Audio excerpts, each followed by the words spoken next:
분들과 인사 나누겠습니다. 사랑합니다. 축복합니다. 네. 예전에 시안에 한번 간 적이 있는데 그곳에는 진시황릉이 있는 곳입니다. 진시황릉은 거기에 있는 발견된 그 유물로 굉장히 유명해졌는데요. 진시황릉에서 약 1km 정도 떨어져 있는 곳에 병마용갱이라고 하는 그런 유물이 발굴된 그런 단지가 있습니다. 그 병마용갱에는 진시황이 죽은 후에 그 생사람을 같이 묻어야 되는데 그렇게 순장하는 그런 것을 하지 않고 사람의 모형을 인형으로 만들어서 그래서 같이 진시황이 죽었을 때 같이 그것을 매장을 했습니다. 근데 그 규모가 엄청나다고 하는 이야기를 들었어요. 정말 살아있는 사람의 크기와 똑같은 흙으로 만들어진 그런 토기 인형들이 있고 그리고 전차도 있고 말도 있다 하는 얘기를 들었어요. 그리고 사진으로도 봤어요. 근데 야, 그래도 참 많구나. 정말 대단한 곳이구나. 그냥 많이 우리가 듣고 그것에 대해서 그렇게 이해를 하고 있었습니다. 근데 사실상 그 내용을 보면은 그 병마용갱에서 발굴된 4군데에서 발굴됐는데 그 중에 하나에서도 그 군인들의 수가 병사들의 수가 6,000명 정도가 된대요. 거기에 그 인형으로 만들어 놓은 수가. 그러니 하나가 발굴됐는데 그 정도 수라면 나머지 다 제대로 발굴되면 어마어마하겠죠. 그러니까 대단한 곳입니다. 참 말로만 들어도 이렇게 엄청난 곳인데요. 근데 시안에 가서 진시황릉을 실제적으로 가보게 됐습니다. 가보니까 정말 이건 말로 표현할 수 없을 만큼 크더라고요. 우리가 생각한 것보다 훨씬 더 크고 그 발굴된 그런 현장도 그것이 완전히 다 발굴이 된 게 아니고 그 현장에서도 계속 유물들을 계속 발굴해내고 계속 거기서 복원해 나가는 그런 일들이 계속 진행되고 있었습니다. 어마어마한 양이에요. 지금 그 발굴된 것이. 그런데 그런 것들이 아직도 무수하게 묻혀 있다는 거예요. 그 중에 4개만 발굴된 거예요. 진시황릉도 발견이 됐지만은 그거를 자기들 세대에는 그거를 열지 않겠다는 거예요. 그 안에 뭐가 어떻게 됐는지 모르고 또 그 안에 있는 여러 가지 오늘날 그 뚜껑을 열게 됐을 때에 유물들이 훼손될 위험도 있기 때문에 열지 못하겠다는 거예요. 그러니까 그런 것들을 이렇게 볼 때에 참 어떻게 보면은 듣는 것과는 또 다른 현장에서 직접 보니까 이야 정말 대단하구나. 정말 입이 쭉 벌어질 만한 그런 이런 것들이 이런 발굴되고 있구나 하는 것을 알 수 있었습니다. 여러분 정말 백문이 불여일견이에요. 많이 들은 것보다 우리가 보는 것이 실제적으로 더 가슴에 와닿고 더 감동이 되는 것 같습니다. 우리들의 신앙생활도 마찬가지입니다. 우리가 어떤 사람이 믿음으로 행했더니 하나님께서 이러한 은혜를 주셨습니다. 그런 얘기 많이 듣잖아요. 어떤 분은 그냥 정말 고칠 수 없는 그런 질병 가운데 있었는데 그 가운데서 하나님 앞에 간절히 부르짖었더니 그 질병에서 벗어나게 됐습니다. 뭐 그런 얘기를 많이 들어요. 참 어떻게 보면은 수많은 사람들이 하나님을 경험하고 하나님이 그들의 삶에 베풀어준 그 은혜를 간증하는 것을 우리가 많이 듣고 지냅니다. 특히 요즘 같은 경우는 기독교 방송들이 너무 많이 발달돼 있잖아요. 그리고 지금 뭐 그냥 케이블로 방송되는 것만 해도 한 4군데, 5군데가 되잖아요. 그런 데서 간증하는 사람들 이야기 들을 때마다 참 부럽다. 저렇게 하나님이 저렇게 은혜를 베풀어 주시니 참 감사하다. 우리도 그 얘기를 들으면서 함께 울기도 하고 서로 감격해서 정말 그 하나님 은혜를 감사하고 찬양하고 영광 돌리기도 합니다. 근데 여러분 그렇게 많은 간증을 들으며 우리가 감동받고 눈물을 흘리지만 사실 본인이 직접 그 일을 경험하는 것보다 그 은혜가 더 크겠습니까? 자기 자신이 실제적으로 하나님이 자신의 삶에 임재해서 자기의 삶의 걸음을 인도해 주시고 자신의 문제를 정말 하나님께서 그 강력한 그런 역사하심으로 그 모든 것을 해결해 주시는 그런 놀라운 기적을 경험하는 것, 자기가 경험하는 것보다 다른 사람들의 이야기를 듣는 것이 더 그게 은혜가 되겠어요? 그렇지 않죠. 자기가 경험하는 것과는 이거는 비교할 수가 없는 거예요. 우리가 하나님께서 실제적으로 내 삶에서 살아 역사하시는 것을 경험하게 될 때 우리의 신앙은 달라집니다. 매일매일 그분으로 말미암아 기쁨과 감격이 넘치게 되고 날마다 정말 주님 앞에서 내 자신을 온전히 기쁨으로 드리며 그분이 내 삶을 통해 이루시는 위대한 일을 보면서 날마다 하나님 앞에 영광 돌리는 그런 자가 되는 것입니다. 그럴 때마다 우리는 너무너무 예수 믿는 게 재미있어요. 여러분, 예수 믿는 재미가 어디 있어요? 그냥 교회 나오는 게 예수 믿는 재미일까요? 그렇지 않아요. 하나님이 실제적으로 오늘도 여러분 삶 속에서 살아 역사하실 때 예수 믿는 재미가 있는 거예요. 그럴 때 우리는 그 받은 은혜 때문에 너무너무 가슴이 벅차올라서 신바람 나게 가서 다른 사람들에게 하나님이 베풀어 준 그 은혜를 간증하게 되는 것입니다. 그러므로 여러분, 경험으로 하나님을 알 수 있기를 바랍니다. 하나님이 나를 통해서 위대한 일을 이룰 수 있도록 내 자신을 온전히 드리고 정말 하나님을 더 가까이 할 수 있는 분들이 다 될 수 있기를 바랍니다. 그래서 우리가 신앙생활하면서 정말 예수 믿는 그 기쁨과 감격 속에 신바람 나게 신앙생활 해나갈 수 있기를 바랍니다. 오늘 말씀은요, 예수님을 만나 그 인생이 변화되는 그런 제자들의 모습을 우리에게 소개하고 있습니다. 제자들은 그동안 예수의 얘기를 많이 들었어요. 지금 오늘 여기 성경에 나오는 제자들은 세례 요한의 제자들이었습니다. 세례 요한의 제자들이 실제적으로 예수님을 만나지 못했지만 그에 대한 소문은 많이 들었습니다. 그래서 사실 예수님에 대해서 이야기는 들어서 그분이 참 위대하신 분이구나, 정말 귀하신 분이구나, 그런 걸 다 알지만은 깊이 있게 예수님과 깊은 교제를 나누지 못했기 때문에 그분이 말씀하시는 거, 그분이 또 행하시는 거, 이런 모든 것들을 제대로 이해할 수는 없었습니다. 근데 중요한 것은 세례 요한과 그 제자들은 항상 예수님을 주목해 보고 있었다는 사실입니다. 이게 굉장히 중요한 거예요. 35절부터 37절 말씀을 보면 또 이튿날 요한이 자기 제자 중 두 사람과 함께 섰다가 예수께서 근위심을 보고 말하되 보라, 하나님의 어린 양이로다. 두 제자가 그의 말을 듣고 예수를 따르거늘. 요한과 두 제자는요, 예수께서 거니시는 것을 그들은 주목해서 보았습니다. 여러분, 이들이 예수님을 주목해 보았는데 뭘 보았을까요? 여러분, 그 생각해 봤어요? 예수님을 이들은 늘 바라보고 있었어요. 근데 그걸 거기서 뭘 바라봤냐? 중요한 것은 예수님께서 뭘 하시는지 본 거예요. 예수님께서 두루 다니시면서 전국 복음을 가르치시고 그 복음을 전파하시며 또 모든 약한 것과 병든 자들을 치유하시는 메시아적 사역을 하시는 것을 그들이 다 그걸 지켜보고 있었던 거예요. 이들이 예수님을 주목해서 집중해서 지켜보지 않았다면 예수님이 이런 일을 하시는 건지 뭘 하고 있는지 제대로 알았겠어요? 근데 그들이 집중해서 주목해서 예수님을 바라봤기 때문에 그들은 예수님이 메시아적 사역을 하고 계시는구나, 저분이 하나님이 보내신 메시아구나 하는 걸 알 수가 있었습니다. 그래서 세례 요한이 어떻게 돼요? 세례 요한이 그 예수님을 주목해보고 예수님이 메시아라는 사실을 확신한 후에 그 제자들에게 오늘도 말씀합니다. 보라, 하나님의 어린 양이로다. 저분이 바로 너희들이 따라야 되는 예수 그리스도, 바로 메시아시다. 그 말씀을 하고 있는 거예요. 네? 여러분, 우리 심령이 새로워지고 변화되길 원하십니까? 우리가 능력 있는 그리스도인의 삶을 살길 원하십니까? 우리가 예수 그리스도를 주목해 봐야 합니다.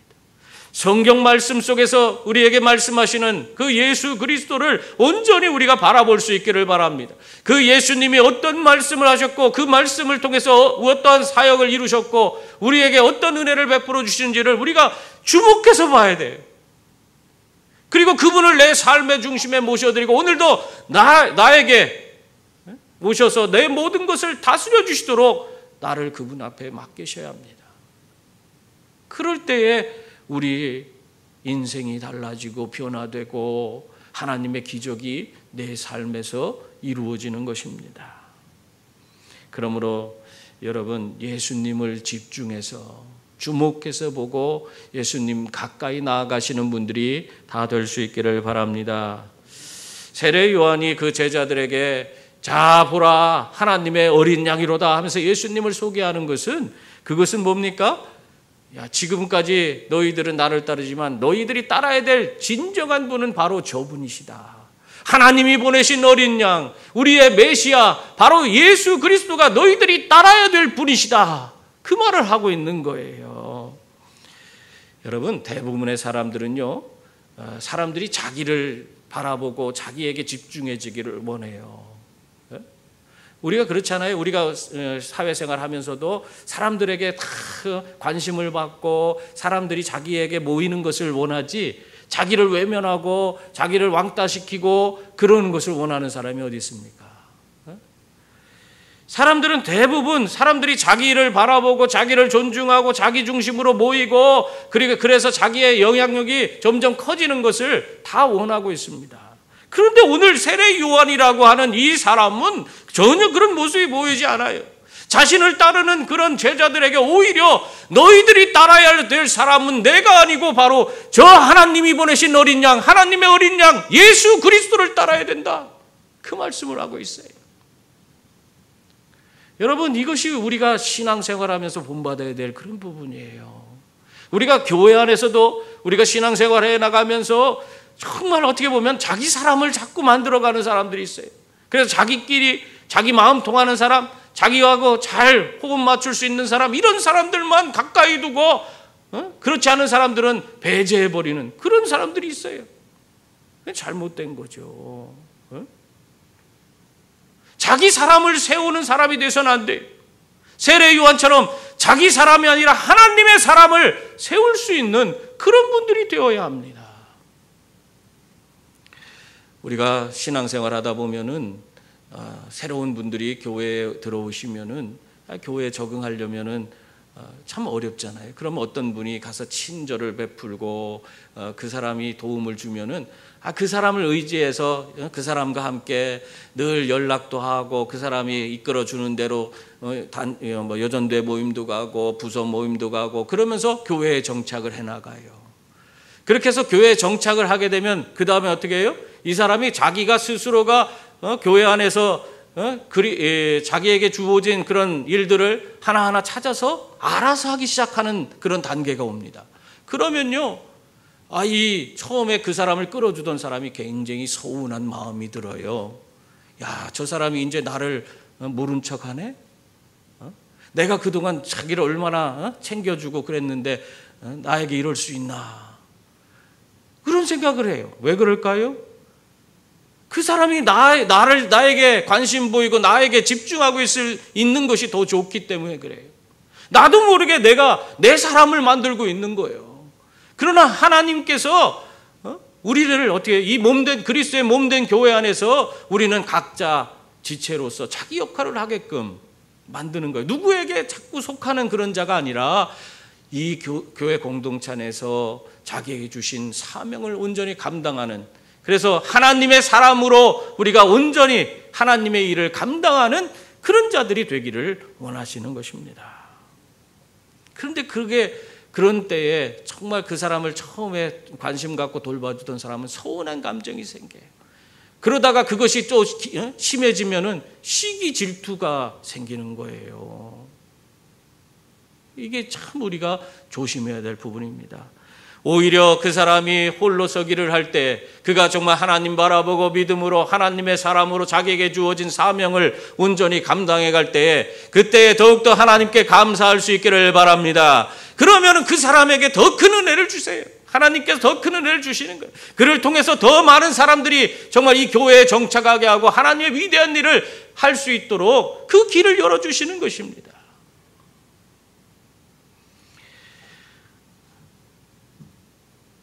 이 세례 요한이 자기 제자들에게 너희들이 따라야 될 분은 바로 저 어린 양, 하나님의 어린 양이신 예수님이다, 그렇게 얘기했을 때에 제자들이 예수님을 따라갑니다. 38절 말씀에 보면은 예수님께서 그 따르는 자들을 그냥 마음껏 뭐 따르든지 말든지 관심을 갖고 있지 않는 그런 모습이 아니라 오히려 자기를 따르는 분들에게 집중하고 관심을 갖고 계시다는 사실을 오늘 말씀을 통해 알 수 있어요. 38절 보세요. 거기 보면은 예수께서 돌이켜 그 따르는 것을 보시고 물어 이르시되 무엇을 구하느냐 이르되 랍비여 어디 계시오니까 하니 랍비는 번역하면 선생이라. 예수님께서 세례 요한에게서 온 이 두 제자가 자기를 따르는 그것을 보고 아주 깊은 관심을 보여주시고 계시는 겁니다. 네? 여러분 사람들은요 많은 사람들이 자기를 따르면은 이 사람도 따르고 저 사람도 따르고 뭐 그럴 수 있지 하고 모든 사람에게 다 관심을 갖지 못하고 어떤 특정한 사람에게만 관심을 가질 때가 많아요. 근데 오늘 예수님의 모습은 그렇지 않아요. 자기를 따르는 새로운 멤버가 생기게 되니까 어떻게 됩니까? 예수님은 큰 관심으로 그들에게 다가가시고 그들에게 오늘 질문을 하고 계시는 거예요. 그래서 여러분 예수님께 나아가는 자는 결코 외면당하지 않습니다. 어떤 사람들은 그래요. 내가 부족해서 나는 정말 많은 부분이 연약하고 온전치 않아서 난 죄가 많아서 난 주님 앞에 나아가기가 어려워. 그런 얘기를 하는 분들이 계세요. 여러분 사람은 그런 사람을 외면할 수 있어요. 받아주지 않을 수 있습니다. 그러나 우리 주님께서는 그러한 자들에게 모두 관심을 갖고 계시고 그들에게 은혜를 베풀어 주시는 분이신 줄 믿습니다. 그러므로 여러분의 그런 처지와 환경이 어떠하든지 간에 그것에 연연하지 마세요. 우리는 힘들고 어려울 때 주님 앞에 나아가야 돼요. 괴로울 때도 주님 앞에 나아가야 돼요. 병들었을 때도 주님 앞에 나아가야 돼요. 내가 눈물 흘리는 고통 가운데서도 주님 앞에 나아가야 하는 것입니다. 그러면 주님은 나에게 큰 관심을 가져주시고 그 큰 사랑의 품에 안아주시고 우리에게 큰 은혜를 베풀어 주시는 줄 믿습니다. 예수님께서 그 자신을 따르는 그 세례 요한에게서 온 두 제자에게 질문을 했습니다. 무슨 질문했어요? 거기 보니까 무엇을 구하느냐 그렇게 질문하셨어요. 그러니까 이 제자들이 대답을 하는데 너무 이상한 대답을 해요. 여러분 이상하지 않아요? 거기 보면 랍비여 어디 계시오니까 그렇게 무엇을 구하느냐 질문했는데 랍비여 어디 계시오니까 그렇게 대답을 하는 거예요. 동문서답을 하고 있어요. 예수님께서 이 두 제자에게 자기를 따르는 궁극적인 목적이 무엇이냐, 내가 너희에게 뭘 해주길 원하냐, 나를 통해서 어떠한 인생의 성공을 거두길 원하느냐, 지금 그것을 묻고 있는데 근데 제자들은 뭘 얘기하고 있어요? 이 세례 요한에서 온 두 제자는 예수님 어디 계십니까? 그걸 말하는 거예요. 저는 이 대답을 읽으면서 이 제자들이 정말 무식해서 이렇게 얘기하는 건가? 처음엔 그런 생각을 했어요. 무식하기 때문에 또 예수님 말씀 이해도 못하고 엉뚱한 대답하는 거 아닌가? 그런 생각을 했는데 이게 그렇지 않더라고요. 묵상을 더 깊이 하다 보니까 이들이 왜 예수님이 어디 계시는가 하는 것을 물었는가 그걸 알 수가 있었습니다. 이들이 왜 예수님이 어디 계십니까 이걸 물었을까? 너희에게 무엇을 해주기를 원하느냐? 너희에게 인생의 성공을 어떠한 성공을 거두길 원하느냐 했을 때 난 이걸 원합니다. 이런 걸 원합니다. 얘기할 수 있잖아요. 근데 그러지 않고 왜 이들이 예수님이 어디 계십니까? 이들은 자신의 인생의 궁극적인 그 목적 달성하는 것을 목표로 삼고 있지 않다는 것을 알 수 있는 거예요. 이 대답에서. 이들은 주님을 통해서 인생의 성공을 얻고자 하는 그런 마음이 없는 것입니다. 오직 이 예수님을 따르는 두 제자는 오직 주님이 그 계신 곳에 가서 자신들도 먹고 자며 주님과 더 깊은 그런 교제를 나누기 위해서 주님과 함께하는 그 삶을 그들은 원했던 거예요. 자신의 인생의 성공을 원한 것이 아니라 주님과 함께 하길 원합니다. 주님과 함께 내가 먹고 자길 원합니다. 주님이 어떤 분이신지를 알길 원합니다. 주님의 그 놀라운 그 생명과 주님의 그 평강을 내가 알길 원합니다. 여러분, 이 제자들은 자신의 인생의 성공보다 주님과 함께하는 것을 더 중요하게 여긴 것입니다.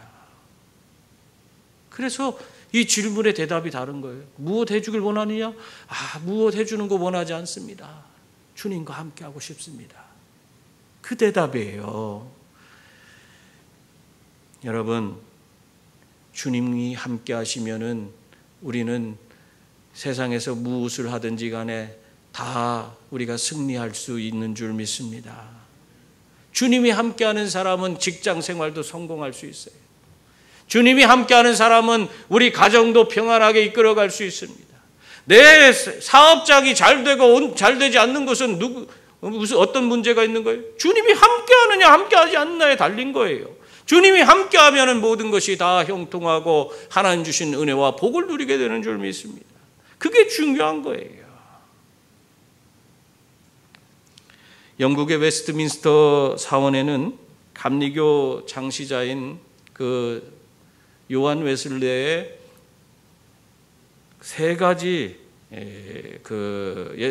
요한 웨슬레가 한 세 가지 말이 거기에 비석을 세워서 기록하고 있습니다. 거기 보면은 이 세 가지 말이 뭐냐면, 첫째는 세계는 나의 교구다. 대단하죠? 전 세계를 그냥 복음화하겠다는 그 큰 원대한 꿈이 있었어요.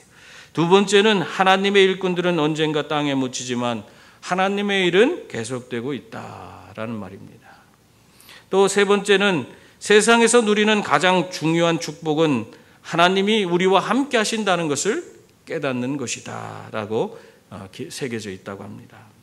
여러분, 이러한 확신을 갖고 있는 웨슬리였기 때문에 그는 전 세계를 돌면서 하나님의 복음을 전하고 교회 공동체를 세울 수가 있었던 것입니다. 하나님이 함께 하시면은 세계를 교구로, 정말 전 세계를 교구로 삼고 수많은 사람들을 변화시킬 수 있다는 확신을 갖고 있었던 거예요. 하나님이 함께 하십니다. 그래서 그는 그런 역사적인 대단한 감리교 부흥을 이룰 수가 있었던 것입니다. 성직자 타울로도 이런 말을 한 적이 있어요. 하나님이 함께 하신다면 나는 언제나 기쁘다. 그러기에 주님이 없는 황금의 성인 천국에 가는 것보다 주님과 함께인 불구덩이 지옥 속으로 가는 것을 나는 선택해야겠다. 지옥에라도 주님과 함께라면 괜찮다는 얘기예요. 여러분, 주님이 우리와 함께 하신다는 말처럼 우리에게 힘과 위로를 주는 말은 없습니다.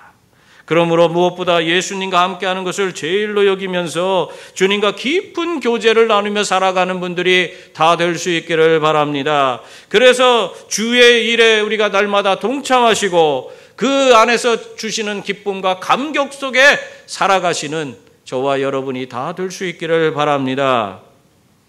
예수님은 주님을 따르는 두 제자가 자신이 거하는 곳을 물어보는 그 이유를 이제 이해하셨어요. 그래서 더 이상 뭘 구하냐 그런 질문을 하지 않습니다. 그러고 나서 거기에 대한 답변으로 이렇게 39절에서 말씀합니다. 39절 보세요. 예수께서 이르시되 와서 보라. 그러므로 그들이 가서 계신 데를 보고 그날 함께 거하니 때가 10시쯤 되었더라 했습니다. 그러니까 주님과의 깊은 교제를 원하는 그 제자들에게 주님은 딱 한마디 하신 거예요. 와서 보라. 옛날에는 와 보라 이랬는데 요즘 이제 새로 번역된 거는 와서 보라 이렇게 놨어요. 그래서 두 단어로 구성된 거죠. 첫 번째는 먼저 오라는 거예요. 예수님은 어떤 사람들을 특별한 사람들만 받아들이는 그런 분이 아니에요. 모든 사람에게, 자신을 찾는 모든 사람에게 자신을 숨김없이 다 보여주시는 그런 분이라는 사실을 이 와서라는 말 속에서 우리는 찾아볼 수가 있는 겁니다. 그래서 누구든지 주님 앞에 가면 주님 만나는 거예요. 너희가 나를 찾고 찾으면 나를 만나리라 하신 그 말씀대로 누구든지 그냥 주님 앞에 나아가면 주님께서 그를 만나주시고 그의 인생의 무거운 짐을 다 내려놓게 대신 져주시는 그 은혜를 베풀어 주시는 것입니다.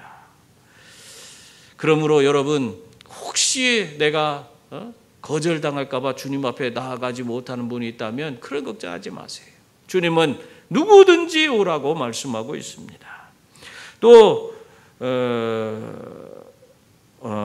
어떤 분이 직장에서 정당한 대우를 받지 못한다는 그런 생각이 들었어요.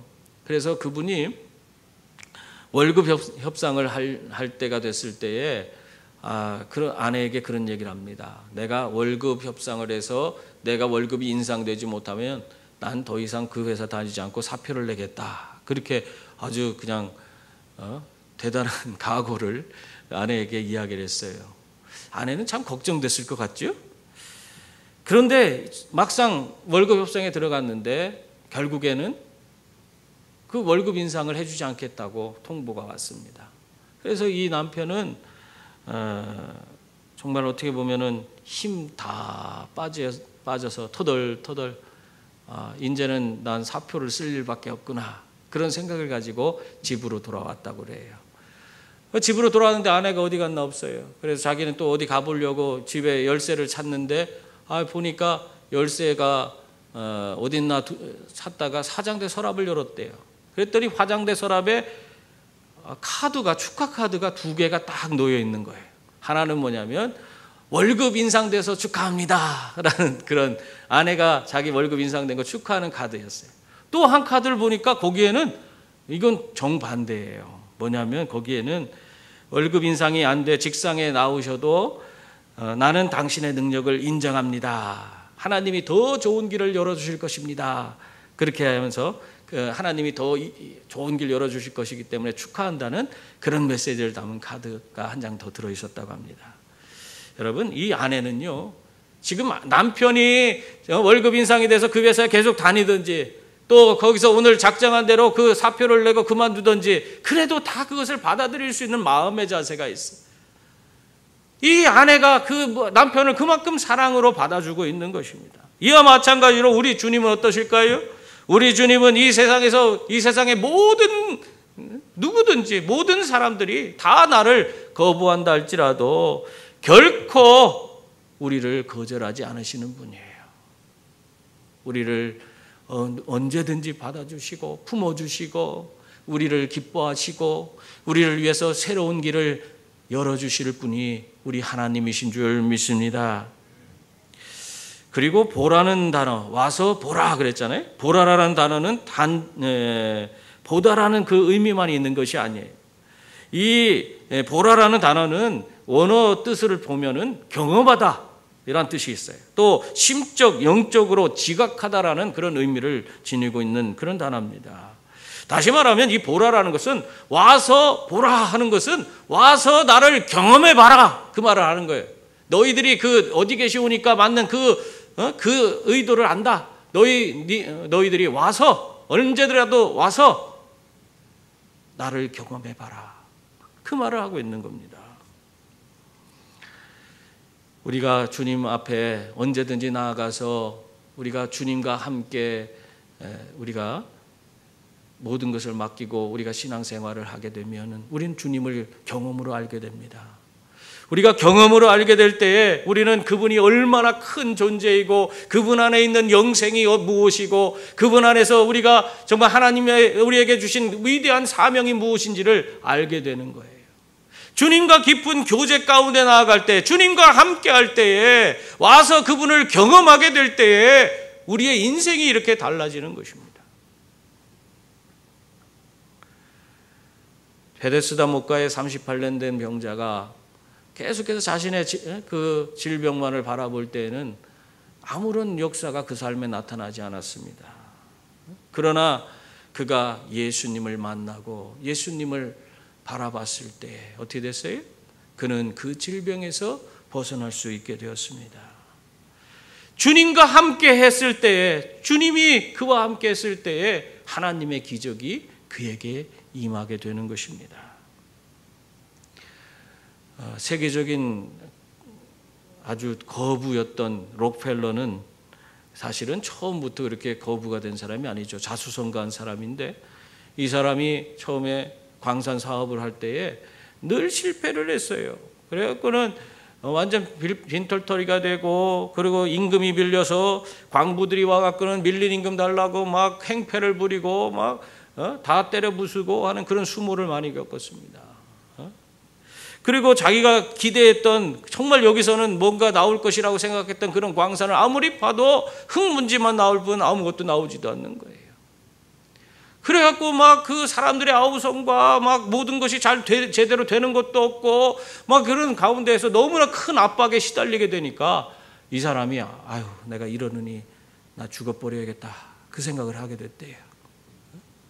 그래도 죽기 전에 하나님 앞에 그래도 한번 기도하자 하고는 이 사람이 어머니로부터 신앙을 배운 사람이잖아요. 어려서부터 어머니가 그 옷 안에다가 11조 주머니를 따로 만들어줘서 그냥 일평생 11조 하며 살았던 그 사람이잖아요. 유명한 사람인데 이러한 신앙, 어머니의 신앙을 배운 사람이라 그런지 자기가 죽고 싶어서 이제 죽어야겠다 생각하는데도 그때 마지막으로 그래도 하나님께 한번 기도해 보자. 그러고 기도를 했대요. 그랬더니 하나님께서 그에게 음성으로 응답을 하시는데 뭐라고 했냐면 때가 되면 열매를 맺게 될 것이니 더 깊이 파보라 그러더래요. 그래서 그 음성을 듣고 다시 힘을 내고 확신을 갖고 다시 광산을 봤는데 파서 얼마 되지 않아서 거기에서 그냥 원유가 콸콸콸콸 쏟아지는 거예요. 그래서 그는 성공을 거둘 수 있었습니다. 만약 그때 이 록펠러가 모든 걸 포기하고 자살해버렸다면 그는 아무것도 안 해요. 그가 이룰 수 있는 건 아무것도 없었을 겁니다. 그런데도 그런 최악의 상황 가운데서도 그가 하나님 앞에 무릎 꿇고 기도하며 그분의 음성을 듣기 위해서 나아갔을 때에 그는 하나님의 응답을 받았고 마침내 그 인생의 성공을 거둘 수 있는 그런 사람으로 거듭나게 된 것입니다. 그러므로 성도님들 와서 보라 하시는 주님의 말씀을 따라 주님께 나아가는 분들이 다 되시기 바랍니다. 깊은 교제 가운데 나아가세요. 주님과 더 깊은 교제를 나누세요. 우리가 주님을 정말 더 경험으로 알기를 원하시고 주님 앞에 나아갈 수 있기를 바랍니다. 그래서 주님이 주시는 그 풍성한 은혜를 누리는 분들이 다 되시기 바랍니다. 오늘 말씀에 나오는 이 세례 요한의 두 제자가 누굽니까? 40절부터 42절에 보면 요한의 말을 듣고 예수를 따르는 두 사람 중에 하나는 시몬 베드로의 형제 안드레라. 안드레가 한 명 나왔죠. 그 나머지에서는 나오지 않는데 한번 읽어보겠습니다. 그가 먼저 자기의 형제 시몬을 찾아 말하되 우리가 메시아를 만났다 하고 메시아는 번역하면 그리스도라. 데리고 예수께 오니 예수께서 보시고 이르시되 내가 요한의 아들 시몬이니 장차 게바라리라 하시니라. 게바는 번역하면 베드로라 이렇게 말씀하고 있습니다. 이 세례 요한의 두 제자는 누구냐? 바로 오늘 여기서 소개된 대로 안드레가 그 제자 중에 한 명이었습니다. 또 하나가 누굴까요?